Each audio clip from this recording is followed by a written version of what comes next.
দেখো আজকে আমি একটা ইট দিয়ে উনুন বানিয়েছি। এই কাঠ দিয়ে রান্না করব, অনেক কাঠ আছে তার জন্য দেখো উনুনটা ধরিয়ে দিয়েছি। কড়াইটা গরম হোক ততক্ষণে দিকে দেখো আলু কেটে নিয়েছি, আর এই যে ফুলকপি, আলু ফুলকপি দিয়ে আর এই কাটা পোনা মাছ দিয়ে ঝোল করবো এই ধনেপাতা দিয়ে। শীতকালে খুব ভালো লাগে আলু ফুলকপি আর এই ধনেপাতা দিয়ে কাটা পোনা মাছ দিয়ে ঝোল করলে খুব ভালো লাগে খেতে। তাই দেখো আজকে কাঠের উনানে রান্না করব, দেখতে থাকো। গরম হয়ে গেছে, তেলটা দিয়ে দেব।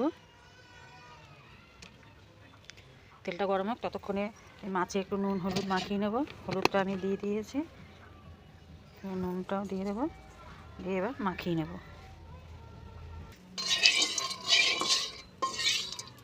তেলটাও গরম হয়ে গেছে, এদিকে মাছে নুন হলুদ আমার মাখানো হয়ে গেছে, এবার ভেজে নেব।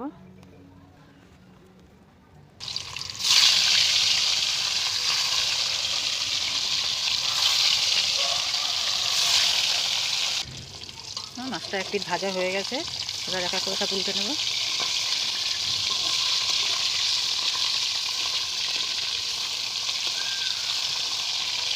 কত সুন্দর লাল লাল হয়েছে, এখন দু পিঠ লাল লাল করে ভাজা হয়ে গেছে। এবার মাছগুলো আমি তুলে নেব। এখন এদিকে মাথাটাও লেজটাও ভাজা হয়ে গেছে, এগুলো এক এক করে তুলে নেব।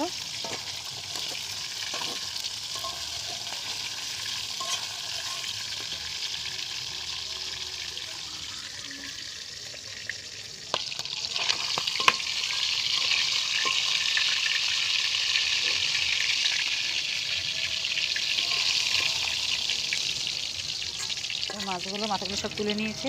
এতে একটা তেজপাতা শুকনো লঙ্কা জিরা ফোড়নে দিয়ে দিলাম, হয়ে গেছে। এবার আলুগুলো ছেড়ে দেবো, আলুগুলো দিয়ে নাড়াচাড়া করে নিলাম। আলু প্রায় ভাজা ভাজা হয়ে গেছে, এবার ফুলকপিগুলো দিয়ে দেবো। ফুলকপি আলুটা প্রায় লাল লাল ভাজা হয়ে গেছে। এবার এক এক করে সব মশলাগুলো দিয়ে দেবো, হলুদ দিয়ে দেবো, লবণ দিয়ে দেবো, মধ্যে যেটা জিরার গুঁড়ো, যেটা ধনের গুঁড়ো আর একটুখানি লঙ্কার গুঁড়ো দিয়ে জল দিয়ে মিশিয়ে নেব।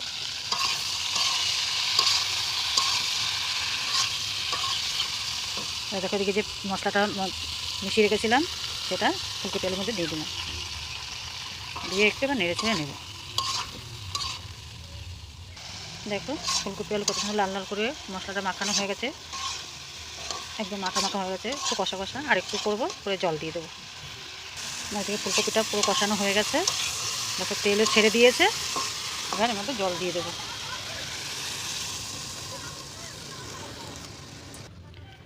জলটা দিয়ে দিয়েছি, একটু নেড়ে চেড়ে ঢেকে রেখে দেবো।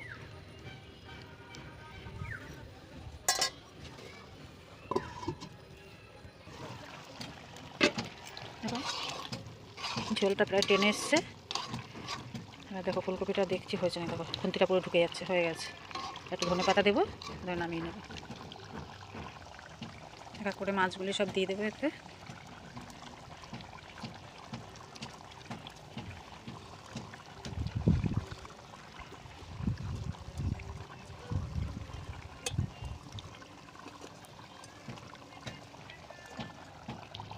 ধনে পাতাগুলো সব দিয়ে দেবো,